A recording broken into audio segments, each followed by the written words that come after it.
Hello, everybody. Welcome to Splintered Grace. My name is Bonnie Violet, and this is Tina Frank. And happy Monday, everybody. I'm excited to start a conversation. Yeah, me too. We're on episode 7. Can you believe it? Oh, I cannot believe it. Oh, my goodness. All right. Where has the time gone? Yeah, no doubt. I was just thinking the other day, it's the end of October. How does that even happen? I know, right? Seven episodes, 7 weeks. Wow. It's wild. So I know. And then now we're getting to that space of like, okay, so we set the groundwork.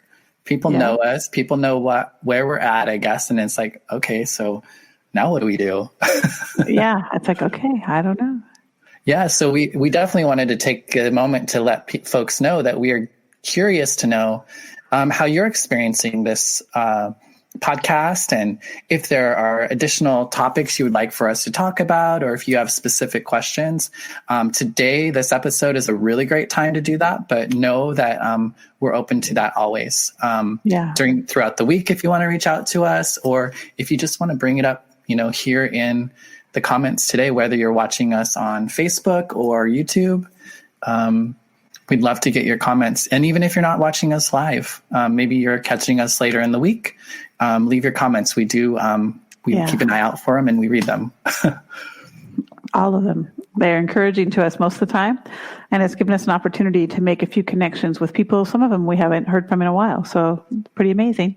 Yeah, definitely. I know, and that kind of leads me to, I had someone reach out to me who I haven't talked to in quite a while. Someone I'm really close to. She was super involved with Alpha. I'd met her actually through my ex-husband. That's one of the things I love about my exes is I've become really good friends with some of their friends. That's awesome. And Lissa had reached out to me, and she had actually talked about, or she had come across the podcast. Actually, I think I sent it to her once, but okay. She was like, did you send this specific episode to me for a reason? And I was like, no, it was just kind of a random thought. And she's like, well, it was super timely for her. Oh, that's amazing. That's really amazing. Yeah. And we were talking a little bit about, a lot of different things, just kind of getting caught up. And, she was even saying that her daughter was like, so do we need to not call, Bonnie Violet Uncle Duane anymore? Like, what do we call Bonnie Violet, And so, that was just like a small little bit of it.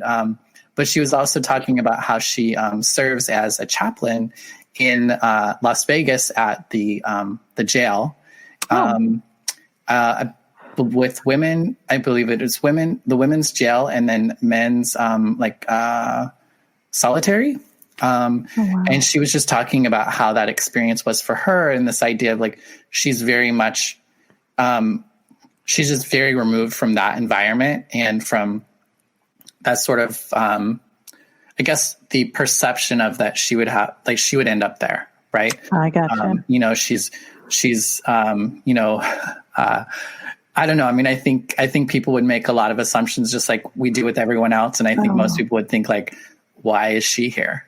And she was sharing that was a lot of her own kind of challenge or fears. Right. And I have a lot of that in situations whenever I go, into new spaces where I don't know people. I either feel like they're going to think all these things about me, which may or may not be true. It's true.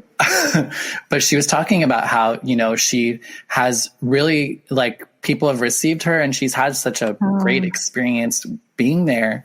That's awesome.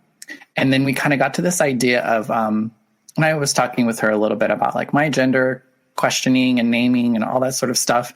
And she was asking about, or it came up the idea of seeking to understand, in the prayer, St. Francis of Assisi's prayer, which is commonly known as an 11-step prayer in AA. It has a line that mentions, God help me to seek to understand rather than be understood.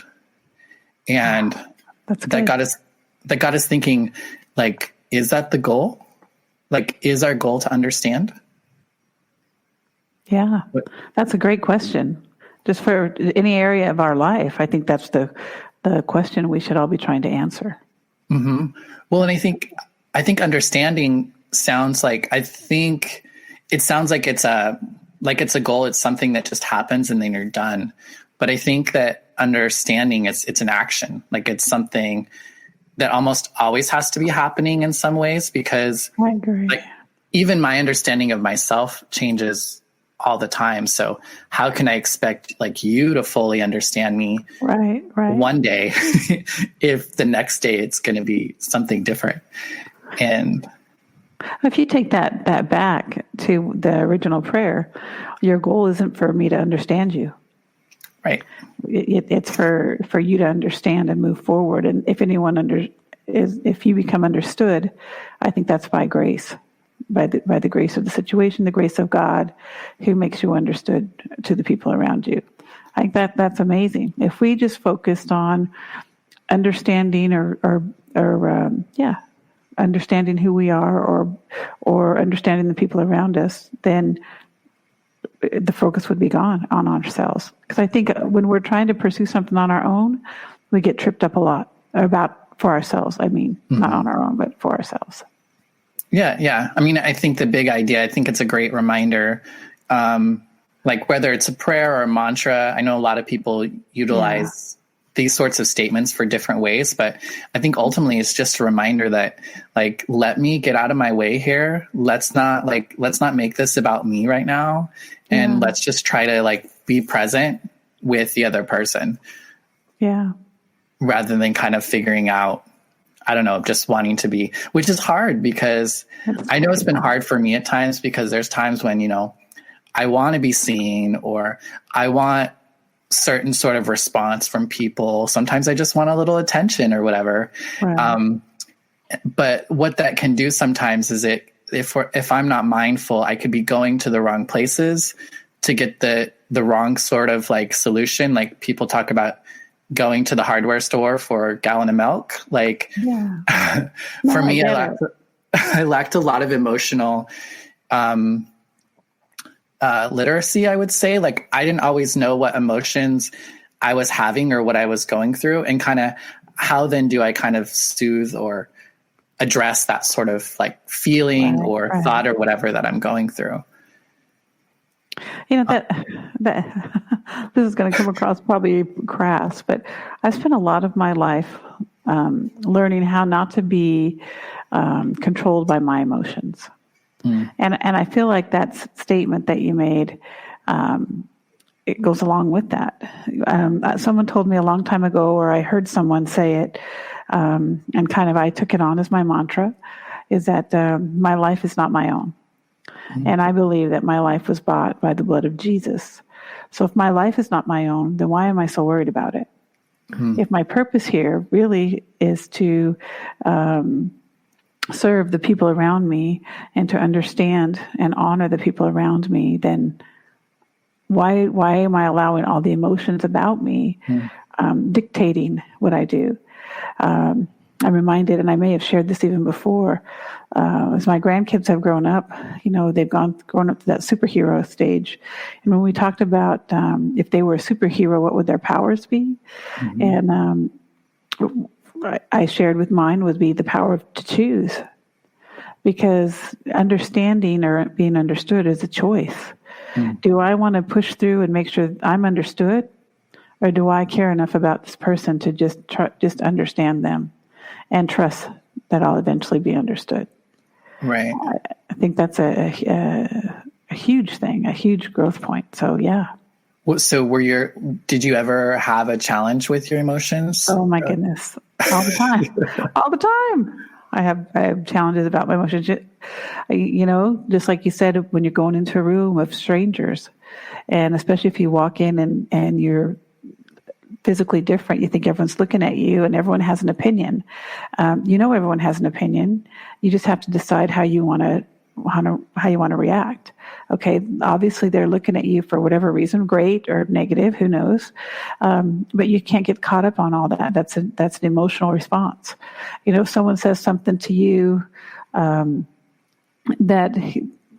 give you an example. I had someone say to me in love one time that I shouldn't show up at a certain group of meetings because I was too intimidating, and people didn't want to come because I was too intimidating. And I was like, oh, I was like, I could choose. I could be offended and try to defend myself and say those people need to get over themselves, or whatever. Or I could say, you know what? This particular meeting is something that is a choice for me. It's not something that I need or to move forward in my life. So I said, thank you for sharing that with me. And I stepped back, and sure enough, there was a shift there. And now, had I gotten offended, one, my relationship with this person would have probably went by the wayside. It did not, because she came back around and said to me, I think the way I said that sounded wrong. She says, I was just telling you that because I care about you, and I know you were concerned about why people weren't coming. So had I taken that totally out of context, the whole thing could have just went sideways. The way it was, I was able to step back, keep relationship with the person who loved me enough to talk to me, and make the opportunity available to other people who truly needed it. I was just there as an opportunity to just be there and network and whatever. So it was for me, I think I was being needed to understand them and not worry about being understood.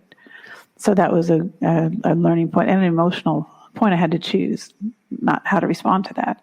And that happens, I think, for all of us in different times during the day. Mm-hmm. Well, and I think that can give us an idea about Grace as well, because, it even sounded like she maybe didn't come at it in the best way. Right. Right. She came by it from love, but maybe it was a little jumbled, and maybe it wasn't said in the best way. And maybe she needed to experience things different to really get a better sense of where things are at. So, I think that's something to try to keep in mind of too, is we're not always at our best every day. So somebody's reaction to me oftentimes really isn't usually about me. Right. Or very little, at least. But that's true. We've talked before that hurting people hurt people. So we just have to remember that. So emotions are tough. And then when you have the other kinds of emotions, people hurt your feelings, people say something negative to you, people don't include you, people don't understand you. There's a whole gamut of emotions that we were designed to have, that there can be honoring to us, especially when we need to be empathetic to people or be able to come alongside people. Those emotions are necessary, but we really need to not let them control us. We need to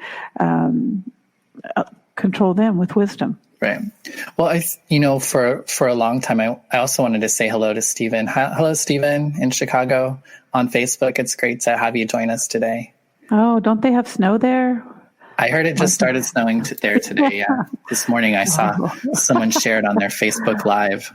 Oh yeah. No snow for me. Well, and I think I learned, or I perceived that I started bottling up my emotions really early in life. When I was young, I had a problem with crying. We've talked about that before.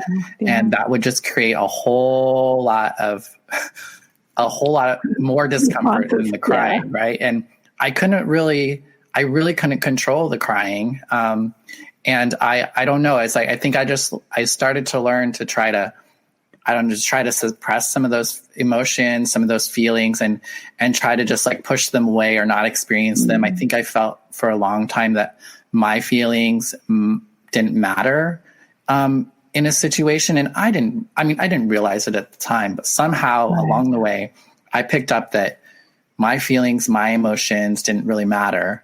And also somehow I just lost touch of them, in a lot of relationships, or, when I've been a liar in the past, it's usually about my emotions. And oftentimes that has to do with me not knowing my emotions, not really, I might say that it's this thing, but the reality is it's this thing. Because for a long time, I couldn't discern what I was feeling and what I was going through, because so much of my response was just to kind of numb out. Anger, not acceptable. That's a not acceptable behavior. But the way that plays out for me, because if I don't express it in some way, if I'm not saying to you I'm angry, if I'm not saying to God that I'm angry about this thing, if I'm not getting it out in some way, then it's going to come out in other ways. And I think for me, I learned to kind of punish myself or to kind of like take it out on myself, whether it was in my thoughts and my thinkings, or it was kind of making choices and taking part in behaviors that led to some sort of like harm, if you will, like that kind of, I don't know, it seemed to like maybe balance out that anger or take it away or whatever. I mean, I'm not saying it was a great way. Right. But it was something that, go ahead. I said, that's an interesting thought. I mean, what about our outlets? What kind of outlets? Because you're right. I think we can't just stuff these emotions and hope they go away. These are things that we need to work through. We just don't necessarily work through them in the ways that we usually do and cause harm and offense to the people around us. So Let's talk about outlets. You said you took on an approach where you were hurting yourself. Mm-hmm. Right. I get that. And I think a lot of people struggle with that. We hear it now, especially I'm hearing more and more in young people. They're dealing with things by hurting themselves and retracting even to the point where they're taking their lives. Mm-hmm. I think that's really something that's horrific. And I think we need to be talking about this stuff a little more. I think we need to be offering up, alternatives a little more, but I think we need to do it under the right guise.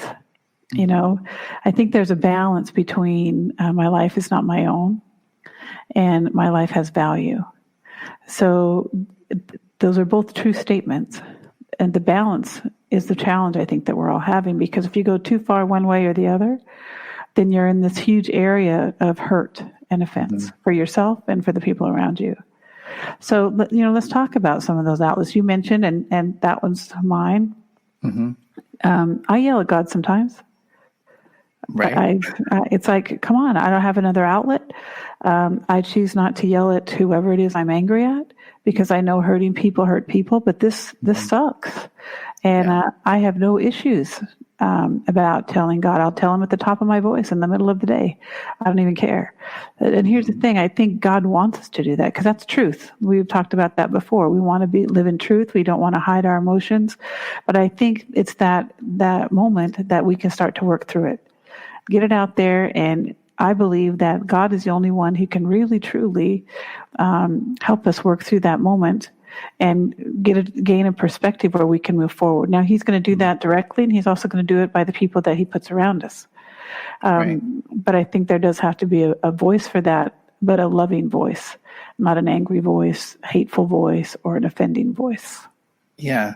And, I think depending on what message you take from God, it could, it should be a space of loving and support and kind of helping you through where you're at. But I know the world, some of what the challenges are for me is kind of unwrapping those, as a man, this is how you're supposed to respond emotionally or not. These are the acceptable emotions and unacceptable emotions. If you're a woman, then you have these or that, or you know what I mean? And now we even maybe have these ideas of if you're gay, we might even have some ideas of who you are and what your emotions and thoughts are. And same with maybe even trans, we're starting to get a little bit more kind of information out there. But again, we have to be careful of just the one narrative. But I think that can be a really challenging thing, because I think our world tells us not to feel the way we feel. And if we do, to not let people see it. And again, it just kind of depends on your situation and circumstance on what emotions feels appropriate or inappropriate, depending upon, like you said, who you're around. And ever since I started, reaching to God and having spirituality in my life again, that's begun to change for me as far as, the big part was just beginning to just have an awareness, to know that when I'm feeling this way, it's, this is a feeling, right? And this is I'm sad. Oh, do I need to get mad at myself because I'm sad and try to get happy? Yeah. Or do I just sit in that sadness and realize, you know what, girl, you kind of have stuff to be sad about. I ran for a really long time from especially sadness, especially difficult thoughts and feelings. And I chased it with glitter and, fun stuff. And, I think, eventually that stuff, it catches up with you. I agree. Go ahead. I don't know how deep you want to go here, but let's go. I remember reading in Genesis when Adam and Eve were in the garden, and that initial sin when God came and he was looking for them, and he couldn't find him, and finally he says, "Where are you? Come out." And they said, "We can't because we're naked." Mm.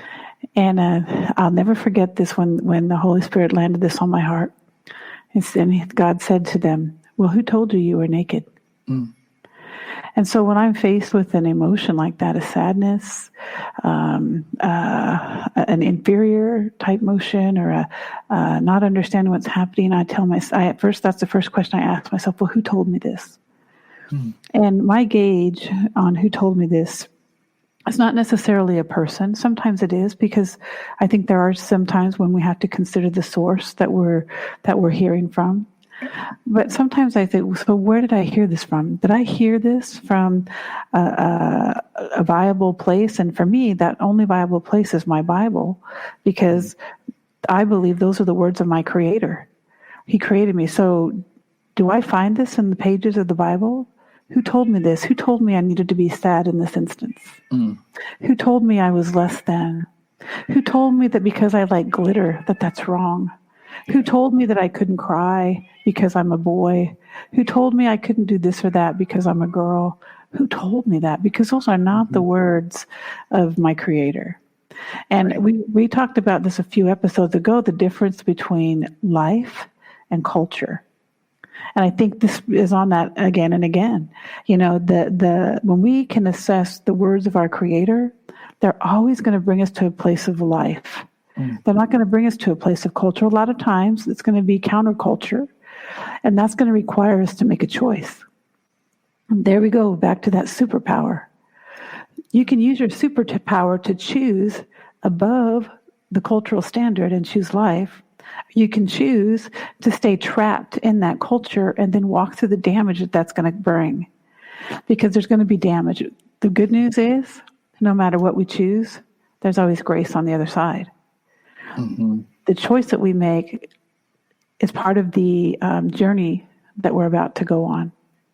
And so it's very, very important. So that's one of the questions, and that's one of my core value questions, is when I'm faced with something, or especially when it's something, I'm a person that wants to be the best person that I can be every day, and I get it wrong every stinking day. Mm-hmm. But one of the questions I try to ask myself is, who told you that?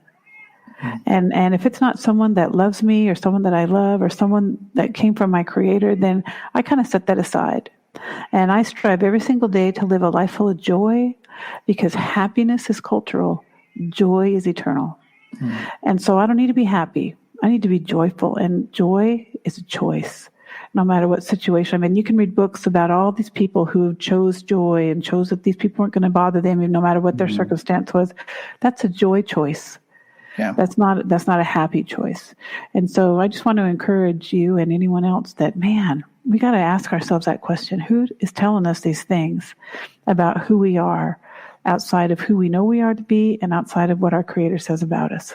Yeah. I mean, I think joy is already inside us. And so it's about tapping into it and letting it out. Happiness to me is all the things around, like on the outside, that can maybe make me feel elated or happy in that moment, whether it's a good time I'm having with somebody, or a house, or a new car, or a new job, like those sorts of things, being on the beach. But joy is something from within that you can actually experience even when you're at a funeral, or you know what I mean? Like, it's something that you can tap into, because it's always there. I think that's a great definition of both of those, Duane. Perfectly said. I couldn't have said it that well. Well, I think when you're talking about this idea of like our Creator, like really turning toward our Creator for our answers. And I think that made me think of like creation, regardless of how you believe, whether you believe in the Bible or you believe in some other sort of like idea, like creation is not something that just happened and it's done. Like, I think to live is to create, and I think for what I've chosen to do with a spiritual life, what I've chosen to do is to be a co-creator with my creator. Because for so long, I wasn't even letting God really create me. God was a part of that process, but I wasn't connected with that idea. And so I was created by what had happened to me, kind of like what you're talking about, because of this situation, because of being, a victim of sexual assault, or because of using drugs, or because of blah, blah, blah, then like I kind of let these things happen to me and create these responses that I felt like I didn't have a part of. And now I get to be a co-creator. So it doesn't necessarily mean that I don't get hit by that car. Right. What it does mean is that I get to decide how getting hit with that car is going to impact my spirit, my maybe my mind. Like there are some things that I'm not going to be able to, change. Right. But how I co-create the response to that happening is like what I think that's where spirituality comes into play for me. Like that's where tapping into God helps me as a human in living through whatever challenge or thing that has come at me. Yeah. I think that's good. That's great. I feel the same way. That I'm a co-creator, because I really believe that I have the ability, you have the ability, each one of us has the ability to create a world around us that's never existed. Because without us, it can't. Right. And so that's amazing. We both have that basic understanding, although we haven't really talked about it much. So that's amazing. Right. Well, and just like, I don't know if this is like take us anywhere else, but I think that idea of choice as well, when you're talking about, I want to bring up what comment is here, and then maybe I'll jump back to choice, because I feel like it's changing a topic potentially. Okay. So do you want to read that? Yeah, it's from Angel. Is it Baton or Baton? I don't know. I apologize if I said it wrong. I'm going to reach out to my sister and wish her happy birthday. She's a disciple of Christ and has chosen to not stay as close to me as we used to because I'm no longer a disciple of Christ. How can I value our relationship and not feel any resentment for how she chooses to push me away because I'm a gay man? That's a tough one. That's really a tough one. You want to go first, Duane? My thought is that, could you speak, I don't know, how can I value our relationship and not feel any resentment? Well, I'm going to say that's kind of our topic that we've been talking on today. It's going to be a choice that you're going to have to make. Although initially it's not going to be an easy choice, and it's going to be, you're still going to have the effects of it, but you're going to have to approach above that. I encourage you to reach out to your sister with no expectation as to how she needs to respond to you. My guess is that she's in a position where she's choosing a tradition or a list of rules over what the Word of God says, even though she's a Christ follower, because a Christ follower is supposed to walk in love, and we're supposed to anyway, love everybody. And none of us are perfect. We all have our issues, and I don't have any right to assess your issues. The only right I have is to love you, and in the moment that you need me, to stand beside you and help you work through whatever issues you want to work through, and to pray for you. If she disagrees, the position I would take would be to pray for you. Because I think when we pray for other people, no matter if we agree or not, that gives God the opportunity, especially as a Christ follower, the opportunity to open our eyes so that we can see, and open our ears so that we can hear the love that he has, that he wants to flow through us to the people around us. So she may not know she loves you, but I think in the end, if you continue to set this resentment aside and reach out to her, I think at the end she will realize that she loves you even more than she did the day you decided to step away or did something different than what she wanted you to. Yeah. How does I say that right? So, well, and I know Angel pretty well too. And I think that other aspect, because you do have prayer in your life, is that you pray for her. Yeah. And a lot of our kind of, we stay in a lot of the same spiritual settings. And a lot of the times we're supposed to pray for those who we have a hard time being with, And so I would just encourage that as well. And, I think, said, how can I value our relationship and not feel resentment? I think letting go of that idea that you can value something that doesn't lead to a resentment. I mean, I feel like that's kind of part of that's part of what comes with any sort of valuable relationship, is that there's going to be anger, there's going to be hurt, there's going to be like things not happening the way that you want them to happen right now. That's true. I think, I know that like it's taken, Angel, I know that it's taken you a while to be okay with being a gay man and being a spiritual person. And, she probably needs that time too. And she doesn't have maybe the same investment in it as you do. I mean, it's your life. It's your, that's like, it's all about you. So of course it's a little bit more, I don't know, in your face, but I think maybe she just needs a little time, but also that, maybe you being able to reach out to her and let her know, like kind of where you're at, what you're thinking, or maybe it is just saying hello. Maybe it isn't about trying to go into anything really deep right now, but just trying to make just a very superficial, what kind of might seem a superficial kind of just connection, just to let her know that you're thinking of her and you're just thinking of her. Yeah. One thing I've decided as I've gotten older, it's amazing what wisdom comes as you get older, is that people don't get to choose who I get to love. So, I have people around me that get angry at me, and then they say, you can't love me. You can't do that. You can't pray for me. You can't do that. And I'm like, well, I'm sorry. You don't get to choose that I love you, but I do love you, and I'm going to continue to love you, and you can respond to me however you want. Yeah. And I think taking a pro-action in love, and I understand it looks like that you're mad, that it's hard to not be mad at God. I totally get that, but understand that this is her choice, not God's choice for her, because God's response is always love. So take that out, yell at God, have him reveal that to you, talk it through with God, because he wants to have that conversation with you in prayer. But again, love your sister. I think it's amazing that you want to, especially if she's chosen to separate. So I encourage you to follow through there and choose to love her, even if she doesn't want to be loved. And there's a lot of ways that you can do that. Yeah.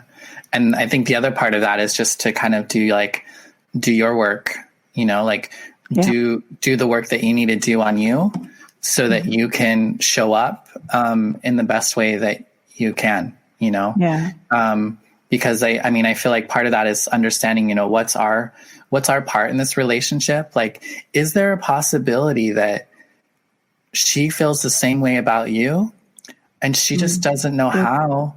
And maybe there's things that you've done or said, or maybe you've created distance, maybe there are some things that are on your side. I know for me, that was a lot of what I came to realize, is that there was so many walls and so much distance I created between me and a lot of the people who I cared about. And so what are they supposed to think of that? Like, are they supposed to think I want distance? Are they supposed to, all these sorts of things? Again, if we're not communicating, then we're just making up shit in our head. And it's easier said than done, but I think just, just saying, hey, what's up, sis? And then going home and writing in your journal or whatever, and getting mad at God because you maybe wanted to say something more, or you wished she would have said this and not that. And just kind of like try to take it out, not necessarily directly with her at first. And then you can find a way to kind of address, because there are sometimes you do have to set up boundaries, and sometimes you do have to decide that you need distance, because I know I've had to do that, like for realsies, not because I was like I've made the conscious decisions at times that I need to have separation because this person has the power to hurt me in a way that I can't let go of. And I need to be able to work with myself on that, because I shouldn't give anybody that sort of power over me, no matter how much I love and how much I care about them. That's right. That's right. Because that's more about me and my stuff than it really, again, is about them. Like, that's me expecting something from them that is not reasonable or acceptable, really. And I got to find a way to take care of myself so that I'm not trying to, get that from somebody else other than myself or like in combination with God. Yeah. Yeah. That's good wisdom. And just for folks who are listening, Angel had said, I love her dearly, but I don't know how to put our personal beliefs aside and not be mad at God. And then he's also saying, that's a good point. Thank you. Thanks so much for bringing up the question, Angel. Yeah, we appreciate it. And we're happy to share our experience. Love to hear how it goes too. Yeah, definitely. Wish you all the best. I'll be keeping you both I light candles. That's kind of how I pray. That's what I do, my ritual. And so I'll light some candles for you and your sister. Awesome. I'll be praying for you as well. Just give it some time. I think it's easy for us to have a conversation on this side of the choices that we've made and the experiences we've had together and as individuals. I think sometimes I forget, at least, that there's still people out there walking through some of this stuff. So I'm grateful to have the opportunity to share what little bit of wisdom that I may have to share. So, Angel, I appreciate you asking. Yeah, and go ahead. And Angel's got youth on his side. Oh, okay. Like we got almost, 20 years on him. So, all right. So Angel's going to be able to take this and run with it and bless a whole bunch of people. I know, just to have some self-awareness and that desire. And I mean, really that's what it takes. It does. And some tenacity. Definitely. Right. Yeah. And Angel's tenacious. Awesome. Angel's also a drag queen. Like, even if you have to dive into and have Linda Summers channel you some tenacity, do that. Yes, definitely. Sure. That's awesome. So I guess one of the things that I was thinking about earlier when you were talking about choice and like the superpower of choice or choosing, I think that too was something that I'm still realizing, but like the idea of having choice is not something many of us are told or taught. We're like, we grow up in a certain part of the country or part of the world. We're born into certain families and certain dynamics and certain cultures. And depending upon those things, then the expectation or what's really available to you seems limited, know.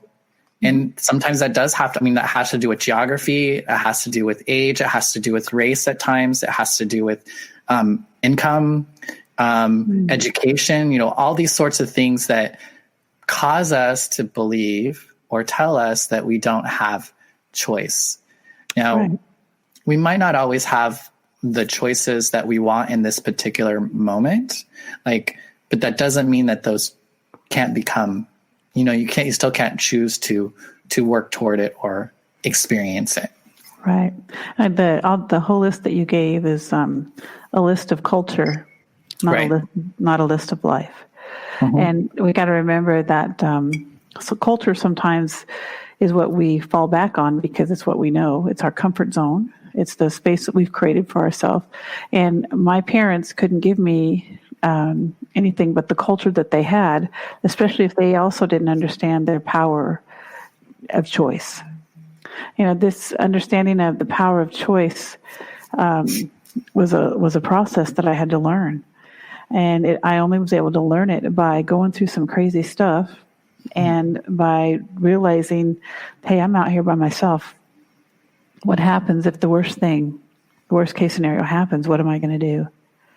And when I couldn't answer that question, because I certainly couldn't run to the people around me for whatever it is I thought I needed, I thought I need to find a way out.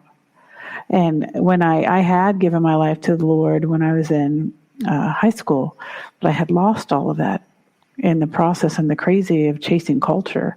And so once I started to go backwards and to realize and to get in and read and to expose myself to people, even though I didn't agree with everybody, because I was still very abrasive, very cultural, very flesh. Like it was that process that I understood. Mm-hmm. So when I understood that in Genesis, that I get to choose who told me that just blew my mind. Mm-hmm. And I think that's a beginning point for a lot of people, or it can be. Who's telling you what you're hearing? Yeah. Man, that's just so freeing if you can understand that one thing. Mm-hmm. And I think regardless of whatever like spirituality or religion that you're in, there are, promises that come with, being involved in that sort of community. Like there are promises that God has told you about yourself and what you can expect and what you can hope to experience. Same with most any other spiritual realms. And they all kind of usually give you kind of like the tools and how to, achieve those sorts of things as well, or to experience those sorts of things with the help of your God or Buddha or, whatever it is that you're tapping into, to kind of have that experience. But I think all we have to do is, again, like you said, look back into like who's telling us these lies about ourselves, right? And who can we go to that's going to tell us, not only what we want to hear, but the truth. Because sometimes the truth isn't what we want to hear. But it is, like it's not really. We may not enjoy it, but I still think ultimately we want to know the truth. Like, I don't know. I want to know the truth, and I want to live into the truth of things. That doesn't mean I'm going to enjoy hearing the truth or experiencing the truth. That's right. That's true. Yeah. So thank you for clarifying, because we were on the same page. I just wasn't understanding it that way. I'm like, wait a second. I mean, the truth hurts. If the truth was easy, we'd all just fucking like be sipping it in our tea. That's right. Most of us run from it in so many different ways. Right. Because it can be, we can, again, I think, choose to experience it painfully. Yeah, we can. But truth brings growth, and a positive growth or negative growth. Mm-hmm. It has the power to bring growth. And like you said earlier, it's the truth about me, myself, not the truth about you. Because my truth, I just need to focus on me and make sure that I understand you, so that I will eventually be understood. So that's, yeah. Yes. Sorry, I was just checking our time. Okay. Jennifer says, amen. Oh, thank you, Jennifer. Hello, Jennifer. Thank you for joining us today. Do you know Jennifer? I know Jennifer. She worships at the same church that I do. She's a beautiful, beautiful woman. We're blessed to have her in our community. And I'm sad because I think she's moving to California, but we're gonna enjoy her until she moves. I hope she doesn't mind me saying that. Yeah. But I appreciate your encouragement, Jennifer. Well, in the virtual world, we're still kind of get to see each other, but that's true. That's true. Do you know which part of California? I'm not sure. I'm thinking I know, right? I think it's around San Diego, but yeah. I was like, maybe we can connect somehow, but awesome. So she's further south than you, I think. Yeah. Oh, San Diego, she says. San Diego. Yeah. That's awesome. Yeah, she says it's okay that you told people. I'm telling everybody's business online. So, right. Anyway. Yeah. So yeah. Anyway, God is good, and I'm so excited for the changes that He's made in me over the years, because it's qualified me to sit here and have a conversation as well as a relationship with you. And had that not happened, then this may not have happened. So I'm grateful. Yeah. I'm grateful. Me too. I don't think I would have been open. Yeah. I mean, I don't think I would be live. I wouldn't be alive today if I didn't find spirituality. I know that to be the truth. I've never would have thought, and like trigger warning, or like, we might talk a little bit about like suicide here for a minute, but like that had never really been, it's hard for me to think that would ever be this situation. Cause I think one of the things that when we were talking about harm and self-harm earlier, I think a lot of the times it's super subtle for me. Like I'm harming myself, but I'm not like calling it that. I'm not like saying I'm going to harm myself because blah, blah, blah. Like usually for me, it comes out in these different ways. However, there are some times when, it is a little bit more obvious and maybe you are a little bit more connected to that. But suicide in particular is something that has impacted my life in like traumatic ways. I lost a friend in shelter in place to suicide, and the 28th is the anniversary of the passing of my ex-lover, Stephen, and so he was high on meth and jumped off of a building. So whether that was the drug or the suicide or both, either way, it's suicide, right? But like, and a lot of the times I think that's a lot of the times the drug use, sometimes substance use, mental health, all those sorts of things are so intermeshed that sometimes it's hard to discern what's going on there, Yeah, that's so, it's sad. It's horrifying. Yeah. I feel like, this is just my opinion, so y'all can be angry at me if you want to, but I feel like we've allowed our culture to really steal from each one of us. Mm-hmm. And when we can continue to allow it to run crazy like it is and watch the destruction of people at every age group, but specifically these younger kids, I feel like we should be better protectors of these young people. That we should be teaching them about their ability to choose. We should be teaching them about a creator that created them for a purpose, because they're amazing, because they're unique, because they've got something wonderful to offer that the world's going to miss out on. And I'm just like, wow, I really feel sometimes when I watch the news or anytime I hear about it, it just hurts my heart. And so that's one of the things that I strive to. And I would pray that as a culture, we could turn that around and stop being so hateful and angry with people. Let's have some tolerance. Let's look past some of this crazy stuff that our culture dictates that we have, and let's find some love. Let's find some compassion for one another. Let's teach these kids how to love one another and love themselves, and let them figure these things out by teaching them who God is, teaching them who the Creator is, and how much He loves them and how unique they are. I look at these little kids as I've watched my kids and my grandkids. I've had a different eye. I want to know my kids a little different because I was too caught up in it. My grandkids I've been able to watch from a distance, and I feel like I see different things in them. But to see the things that's unique about them, to see the things that God's put in them, to see the hope and the potential that they carry, it's like we need to be embracing that and nurturing that, and not trying to strip it away and make it fit into this mold of whatever the culture or the life is. That just really breaks my heart. So when I hear these numbers about suicide, oh my gosh, it's just horrifying to my spirit. Yeah. Well, and the thing that kind of comes to mind too, and what I heard a lot in what you had to say was like it's like our suicide rates, our overdoses, our murders, our shootings, all these sorts of things, like these are manifestations and products of the way that we live in the world. It's not, individuals are a part of this, and there is individual choice, so to speak, or like the individual has some responsibility in that. Of course. And it's created.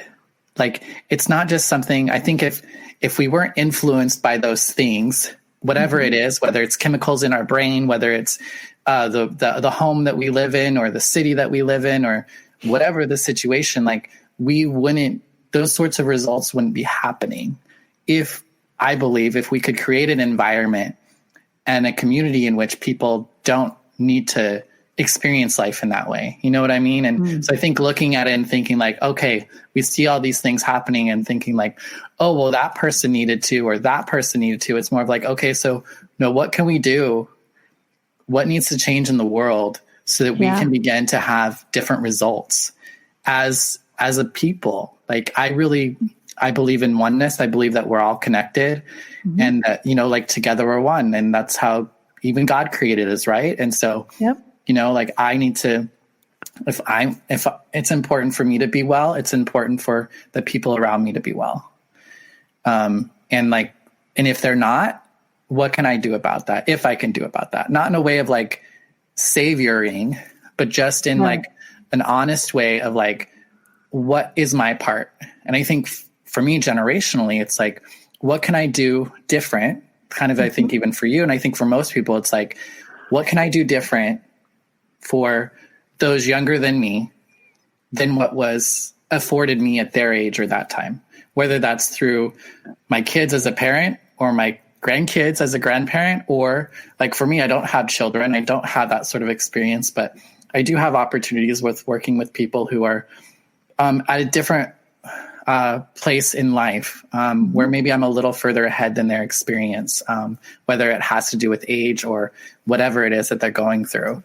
Right. I lost my train of thought there for a second, but it's okay. And it's okay.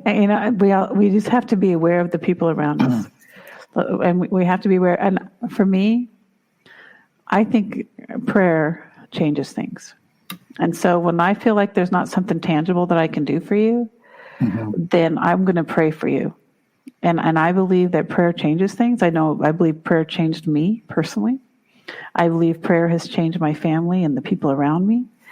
And so I've definitely been praying. And I think we as a nation, or as a people called by God or created by God, if we started to pray not just for ourselves, but for the people around us, I think we would see some change. Because I think only in then can we experience things. I remember a Bible teacher saying to me, God can't drive a parked car. So if I'm parked right here on my own concerns, my own life, my own issues, and I'm not trying to move forward to help people around me, then I'm limiting God's ability to work through me. And so if I can at least see enough to not pray for my list of things that I want, but pray for my neighbor to feel better, pray to have good relationship with the people around me, pray for favor over the place of business that I work at, whatever it is. Those are the types of things I think that can change. These are choices that we can make that can help, no matter if we can do anything tangible or not. And I've decided, for me, I'm no longer playing a victim. I'm very proactive. I'm going to be proactive tangibly. I'm going to be proactive spiritually. And I believe that I can make a difference by walking in love to anybody or with anybody that God puts in front of me. And that is my commitment to myself and to the people around me and to anyone that God puts in front of me, and to all of you who take the time to interact with us, right, or watch this. That is my commitment. And I'm going to stand on that and do whatever I can to be a loving, kind representative of our Creator. Right. Yes. And Jennifer also, says something along the same line around being compassionate and empathetic, et cetera. We are all walking through this life. Amen. Together, Amen. I told you she was awesome. She is. And I think that kind of takes it, for me, it takes us right back to where we started with that seeking to understand. Another part of that prayer is to seek me, or it also asks that I seek to love rather than be loved, which I think is exactly kind of what you said, this idea of like, instead of me trying to get mine, like, let's have me help you get yours. And in me helping you get yours, I get mine, or I get away from that belief or that idea that I'm not getting mine, that I don't have enough, that I don't blah, blah, blah, blah, blah, because that's not the truth of it all. That's right. That's right. Yes. Well, we are right at our end of time, I think. Already? I know, right? It flew away. We are at 11:25, so we just have a few more minutes if you'd like to share something more before we go. Oh, I have too much to share. Yeah, I just want to encourage everyone, because I know sometimes our conversations felt like today, this can be perceived as heavy. It's not. One step, do one thing different today, make one different choice. And it gets easier and easier. as you start to make different choices for circumstances that you've been walking in. Yeah, definitely. I mean, I feel like there's a heaviness for our topics, but I think that we can carry it lightly, right? We can still carry it with some joy or what have you. So, most definitely. Right? Most definitely. Yeah, we need to carry it with joy. Mm-hmm. All right. And then before I go, I'm just going to take a little moment to plug our show. So we meet every Monday at 10:30 a.m. Pacific Standard Time. You can watch us on our personal Facebook accounts, or you can go to Splintered Grace Facebook. You can also, a Queer Chaplain is a company or organization. I don't know what I'm calling it yet, but it's kind of the umbrella of all the work that I'm doing.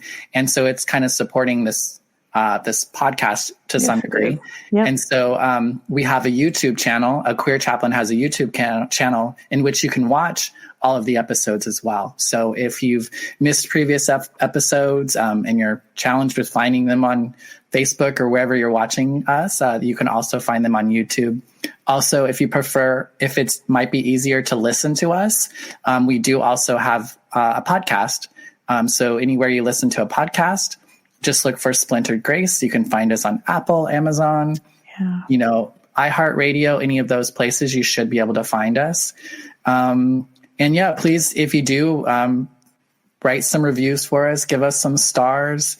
That just helps more people get to see our stuff. That's like the stuff that we don't want to talk about because we're just like, we're just here talking and hoping to connect with you all. And, I guess the more people that can hear, then actually that doesn't even matter. Yeah. It is basically, if you know someone who can benefit from our conversation today, feel free to share it. Thank you. That's perfect. Yeah. Yes. If it's helpful to you, maybe it'll be helpful to somebody else. Maybe. So we will. Thanks so much, Tina, again, for meeting with us this morning. Thank you, Jennifer and Angel. And I'm trying to remember the first person. Last name was Simon. Thank you all for joining us today and commenting. And wish you all a great week. Again, we encourage you to reach out to us during the week if you'd like. And until then, we'll see you next Monday. God bless everybody. All right. Bye-bye. Mwah. Splintered Grace Podcast is brought to you by a Queer Chaplain. Follow us on all of our social media, Instagram, YouTube, and Facebook at a Queer Chaplain. Listen to us wherever you listen to podcasts. Subscribe, comment, like, and share. Feel free to tip us at Venmo, Bonnie Violet, and support monthly on Patreon. The song is original by Stephen Sandnoff, The Chasm Between Us. Rest in peace, Stephen.